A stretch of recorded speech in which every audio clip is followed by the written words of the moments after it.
can I control my thoughts? Can I decide which thoughts I want to think about and which thoughts I want to reject, not to think about, not to let them a place in my mind? Why is it such an important question? It's such an important question because if I can control my thoughts, I can control my emotions, because there is a connection between my emotions and my thoughts.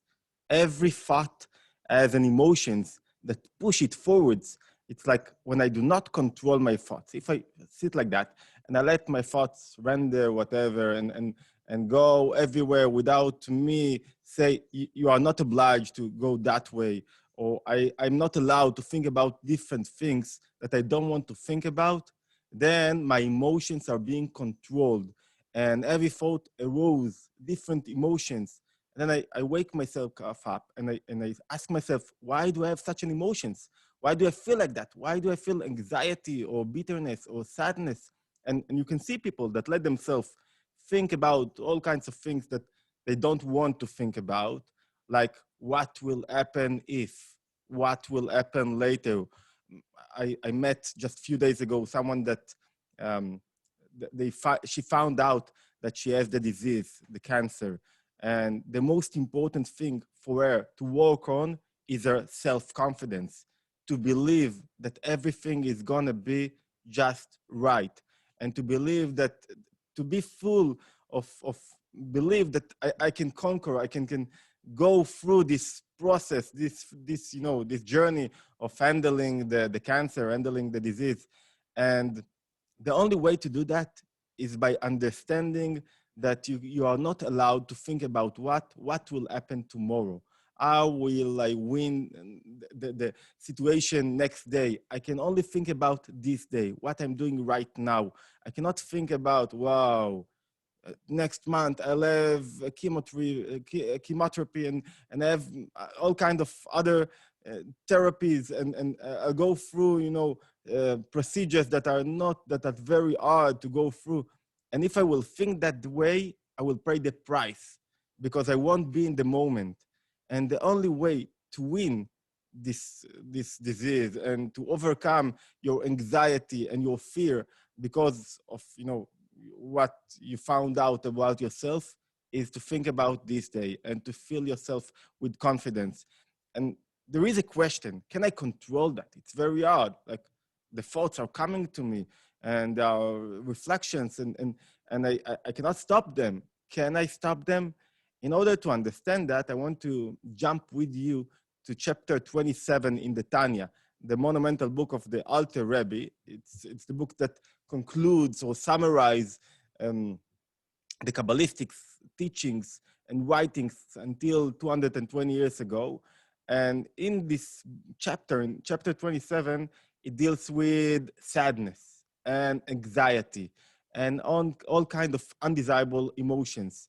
And he asks if you have an emotion, if you have sadness that does not derive from something happened, you did bad thing, you did something that is not right, you harmed someone. No, you just, going a regular day and you have a kind of a bitterness. And then from this bitterness, it develops into sadness. And then it could get into depression.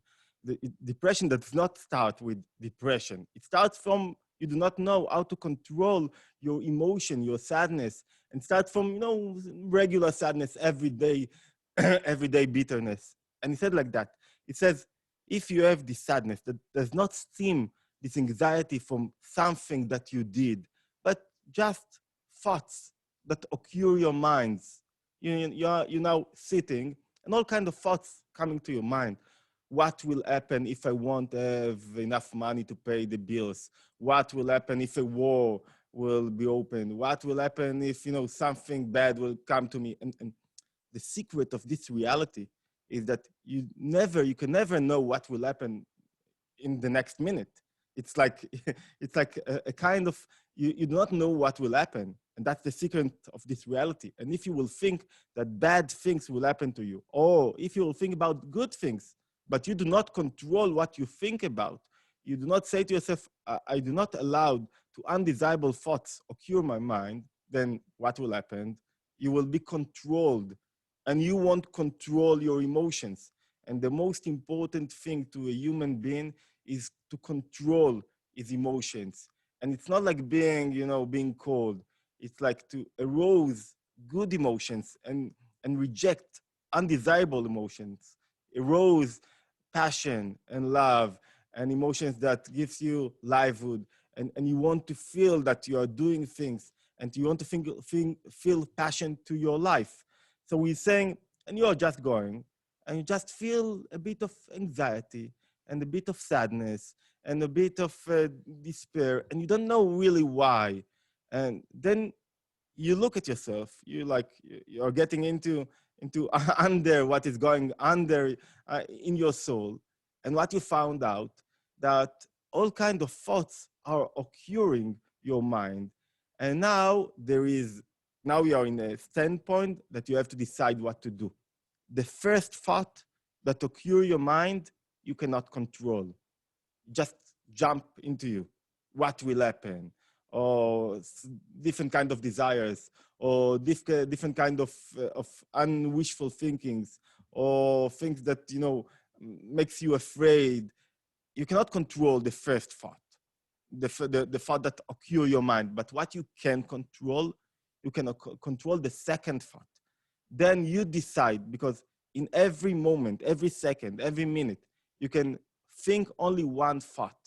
And the thoughts are like the garments, they're like the clothes. All your inner powers, your mind, and your emotions are being revealed where? In your thoughts. Your thoughts are not your mind. They are the way that your mind and your emotions are struggling to reveal themselves.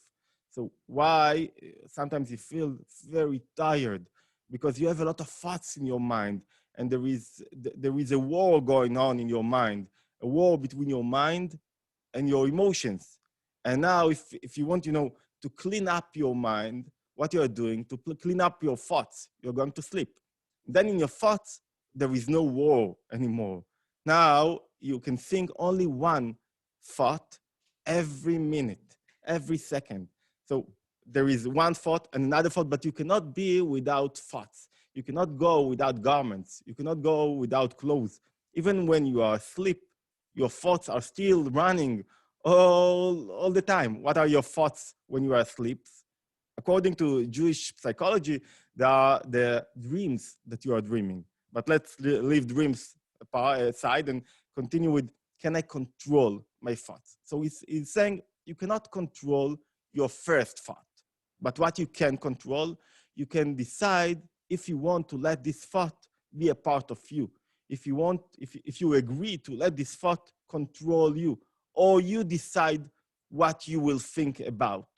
I met a couple that she was wonderful. She was a great person. And she gave, she said good things to everyone around her, but to her husband, she talked like, she minimized him. She let him feel like he worth nothing. And she had like, here and there, she said this thing and that thing, and he felt he couldn't answer.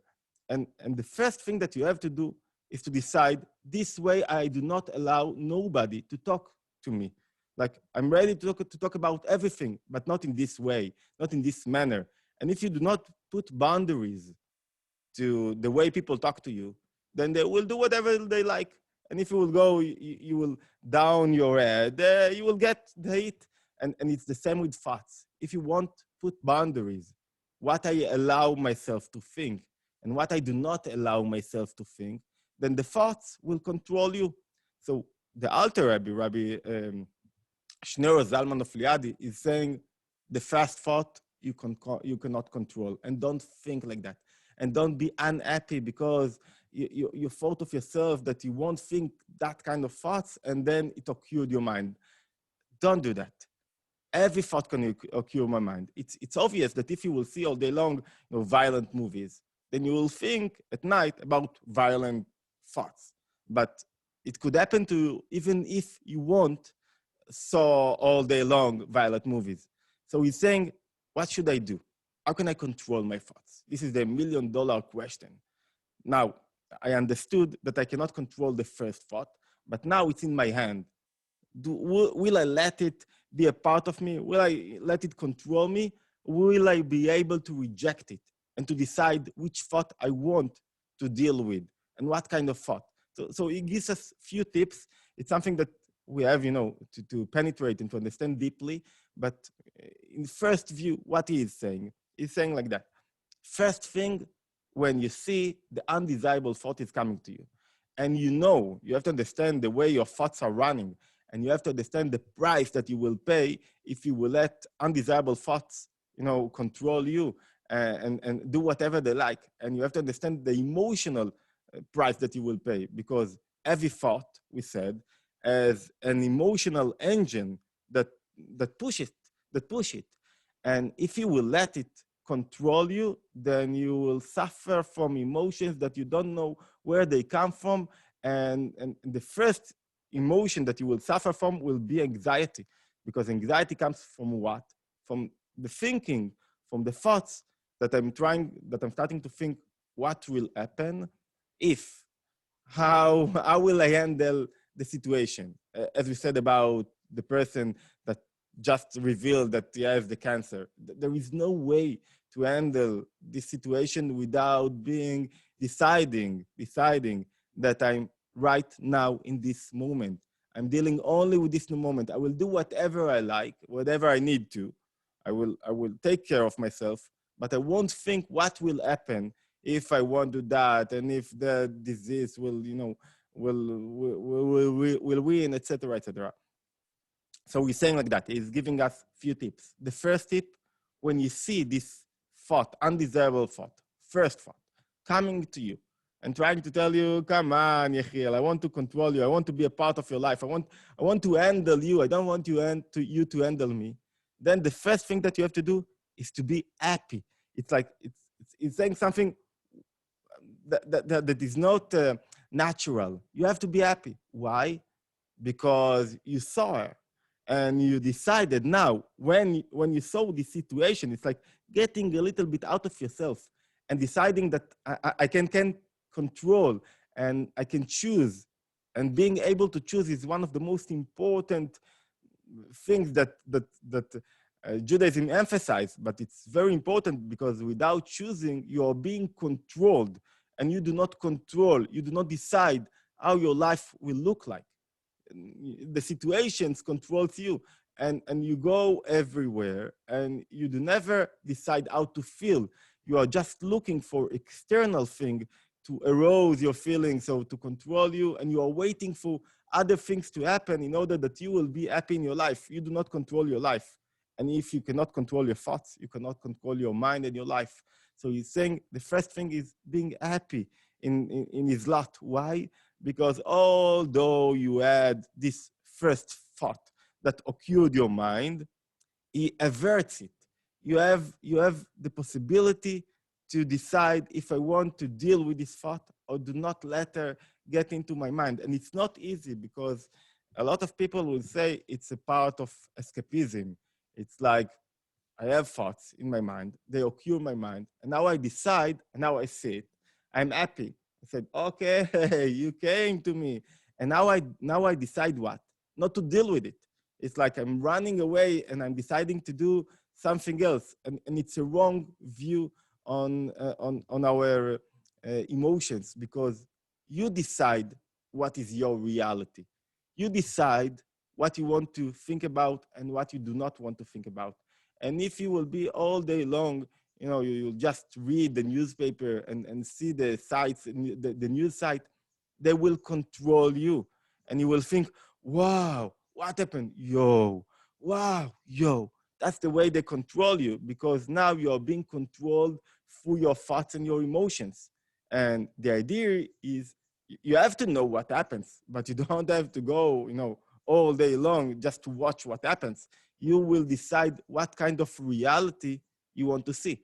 And it's the same when you see a friend of yours or a child or your spouse. You decide what you want to see in your spouse. And if you will look at the undesirable, features, or if you will look at his undesirable or bad behavior, that's what you will see. and that's what you will be connected to. And if you will choose to see his good features, his good characteristics, that's what you will see, and you will emphasize your look on that.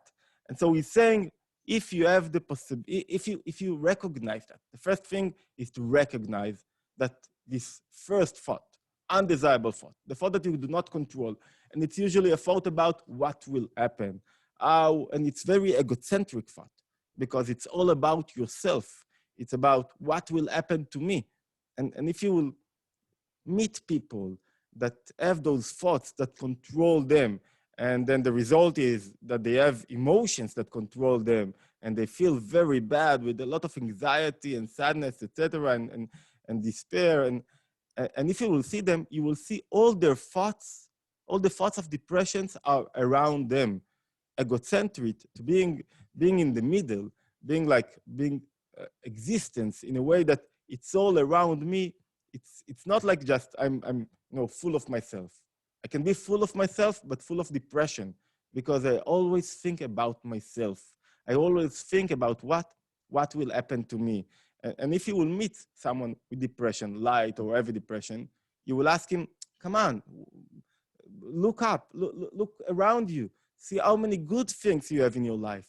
And you will not be able to postpone him, because he will continue to think about himself, what he is lacking of, and not what he has. And that's the first thing that the Alter Rebbe is saying. What is most important? To recognize that. And to recognize that you have to go out of yourself, to recognize the first thought that occur your mind. And now it's the moment of decision. Now you have to get control. The first thought you cannot control. The second one, you can say to her, okay, I don't want you to be a part of what I'm thinking about. You're not a part of my garments. I don't want to be dressed with this thought. And if I decide, it's not like a decision, okay, I won't think about it. It's like, I won't think about it. It's saying with two ends, I won't let it get into my mind. I do not allow people to talk to me like that. The same way, I do not allow those thoughts to be a part of my life. And when I decide those thoughts will not be a part of my reality, of my existence in this moment, then in that moment, this is the moment of victory, of winning every moment. My sixth book is called Winning Every Moment.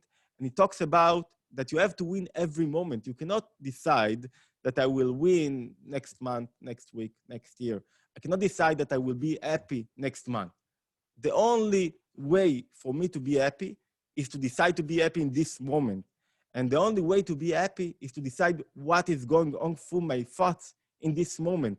What emotion do I let to push my thoughts in this moment? And without this decision, without putting boundaries in your thoughts, you will not be able to control your emotions, because every thought will arouse a different emotion, and now you are being controlled. And he's saying, let's summarize what he said. He said, first of all, you have to recognize that. You have to understand the first thought that occurred in your mind, and don't think that if it occurred you, that now the only thing that it wants is like that you will handle it. What will happen if? No, don't let it. There are times that you have to decide that now I'm thinking about what? Now I'm thinking about the future. How will I handle my economic situation? How will I handle my livelihood? How will I handle my health situation? And I give to that, half an hour, Sunday morning. Now I decide what I'm going to think about. That's it. I do not let it, spread all over the week and all day long. If I have loans and I have to pay debts, etc., I do not think all week long about the way I will pay that. I give to that an hour a week. And now I start to work on what I should think about. So you should have the second thing, the second advice that he's giving, that you should have something positive to think about. If you will not have something positive, then the negative thoughts will control you, because you have to be dressed up there are garments. You have to be, you have to be dressed with something. So in order to, to be able to postpone the negative thoughts, and as a result, to postpone the negative, to reject the negative emotions, you have to decide what is the positive things that I can think about. And you have to have something in your mind that you are ready to deal with, you want to deal with, you want to understand some kind of issue, some kind of idea, some kind of logic idea, something that you want to penetrate into and to understand it, and it's meaningful for you, and you want to, to develop yourself through that. And when you have this thing, it's like rejects, because you can think in 1 minute, 1 second, only one thought. So if I decide which thought I will think about, and I have a positive subject to deal with, what is the result? That the negative thoughts cannot come to my mind, cannot control me. And when I can do that, there is like a big change, because now I do not let undesirable emotions control my life. Maybe I recall a good story about the Lubavitcher Rebbe when he was in the 70s in Tafshin Lamed in 1970. He was in 7070 Eastern Parkway in New York, Brooklyn, and he gave a talk, and he saw at the end of the whole few of his disciples, few of his Hasidim are sitting there, and they came from Israel. And they said they were not relaxed because they had a plane to catch. And they thought about the plane, but still they wanted to, to get every word from the Rebbe, from the leader. They came to hear him. And it took them in a time tunnel back to 1927. It took them back to 1927 when he was only 25. When he was only 25, he told them he went with his Rabbi Arayatz, Rabbi Yosef Yitzchak, his father-in-law, and he walked with him to the station, to the train station, and he asked him a question. The Rabbi Arayatz was arrested 7 times, and in the last time, he was accused for betraying Russia, Mother Russia, and he was sentenced to death. And the decision was to kill him, and then at the end, they succeed, to change the sentence, and he got free. But they told him the next time you will push, you will deliver, you will deal with Judaism, and you will tell others how to learn Judaism, we will kill you. And the communists had no problem with that. And the Lubavitcher Rebbe went with his father-in-law, with Rabbi Yosef Yitzchak. He was 25, and Rabbi Yosef Yitzchak was 55, I think. And he asked him, we are not going. They went for a meeting. He had 400 schools. It wasn't schools like we think about today. It was, small rooms that you had the children that learned Torah and Hasidut and Judaism. And now we are walking, he told him, to a meeting. And the meeting was in the train. Why in the train? Because when you sit and somebody sits next to you, you can see if someone else is looking at you, and you can go to the government. And if you see that everything is okay, you can continue with the meeting. So that's where the place, if you wanted to do a secret meetings, it was in the train and not in buildings. And he's asking him, we are going. If they will catch us, if the Soviet will catch us, we will die. They will kill us. But it's okay. We have to do what we have to do. You are the leader of Judaism in Soviet Russia. But still, how come you are not afraid? How come you are not in stress? When somebody is in stress, you can see that. His eyes jumping a little bit, he's sweating. You can see that he's in stress. So how can you cannot be in stress? How can you cannot be in anxiety? How can you cannot fear what will happen? So the 6th Lubavitcher Rebbe told him, I'm not stressed. I'm not afraid. Why? Because I'm in this moment. This called success in time. What is success in time? It's not that I'm doing a lot of things in short time. This is another thing, but it means that everywhere I am, I'm in it. I'm doing exactly what I need. I don't think about something else. I'm with my children. I'm only with my children. I'm in my work. I'm only in my work. Now I'm going to the meeting. I'm thinking about the meeting. And what I do not think about, I do not think about what will happen if. What will happen if they'll catch us, if the Soviet will catch us? What will happen if they will arrest us? What will happen if somebody will tell about us? I do not let myself think about that. And when I do not let myself think about that, what do I control? This is what I'm saying. What do I control? I control my emotions. Because I control my thoughts, I control also my emotions. I do not let other emotions, undesirable emotions, emotions like fear and anxiety get into me and penetrate into me. And when I do not let them penetrate into me, now I control everything in my livelihood. I control my life. I control my emotions. And only that way I can control my what? The way, my mood, the way I want to feel. And he's saying, you remember, let's get back to 1970. He's saying to those disciples of him, Hasidim, that are sitting there and they are, they are not relaxed because they are afraid that they will lose the plane, they won't catch the plane.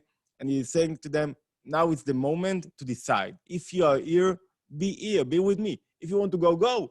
It's okay, you can go, but you have to decide where you want to be. Because if your mind is in another place and your thoughts are in another place, you are not here. You are where your mind is.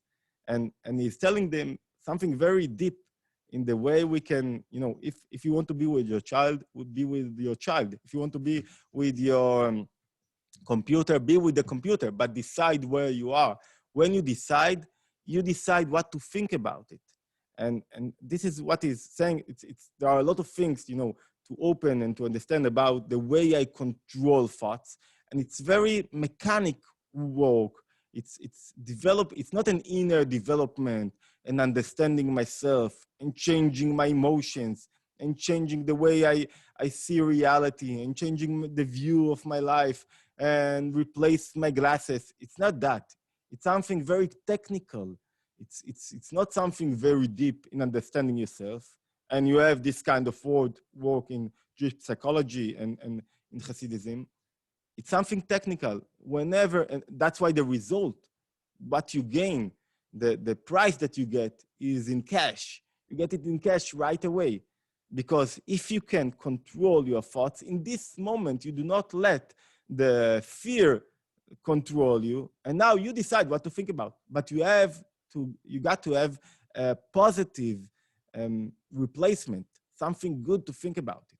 You have to think about it's not only good, something deep, something that you can contemplate on, something that can, something that entertains you, something that makes you. There is a pleasure when you do that. It's like solving something or learning something. When you learn something, you have an issue that bothers you. It's a deep issue, not issue that bothers you because of some kind of interest. It bothers you because the things itself, it's like how to solve a mathematical question. It's because the thing itself bothers you and you want to open it, and you want to solve it. That's why external, thoughts that occur your mind, first thoughts, do not control you. And I think what he's saying at the end of chapter 27, we just cut, two sentences from this chapter in the Tanya. And what he's saying, it's something that caught me very strongly. He's saying, therefore, when you have this fight and you see and you recognize the first thought coming to your mind and occur in your thoughts. And now it's the moment of decision, as we said. And now it's the moment of being happy. Why happy? It's against your nature to being happy. Why? Because I understand that in this moment, I am a fighter. I can fight and win the way I think about. I can understand my duty in this moment. And it's not natural. Nothing in being, in working on yourself. It's like nothing in parenting is natural. It's the opposite way of being natural. It's like to control the way you think of life. And he's saying, therefore, one should not feel depressed or very troubled at heart. It's like he's saying to me, Yechiel, don't be very troubled and don't be depressed, even if you be engaged all your life in this kind of conflict. Even if you will have every day this conflict, every day you have fights in your thoughts, and this fight is between different kind of thoughts that want you to take you out of this moment and to take you, to think about undesirable things and to think about what will happen and to put yourself in the middle of everything, and other thoughts that wants you, to find unity in life and to find and to be concentrate in what you're doing now. So he's saying, even if all your life you will be engaged in this kind of conflict, don't feel despair, don't feel depressed, don't feel like it's something, it's something that you are punished of. No, it is not a punishment.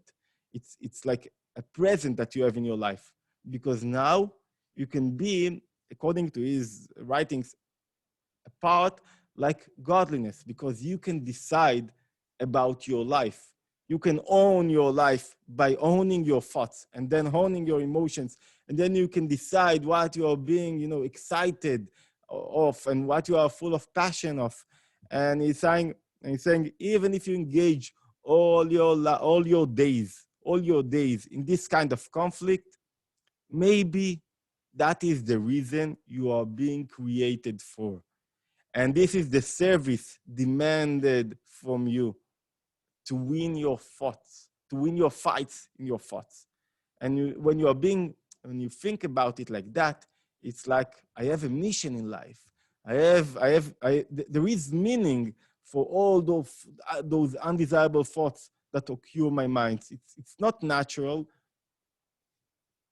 It happens in order that I will win them. And when I win them, that's where I gain control to my life. Thank you very much, and see you in the next video.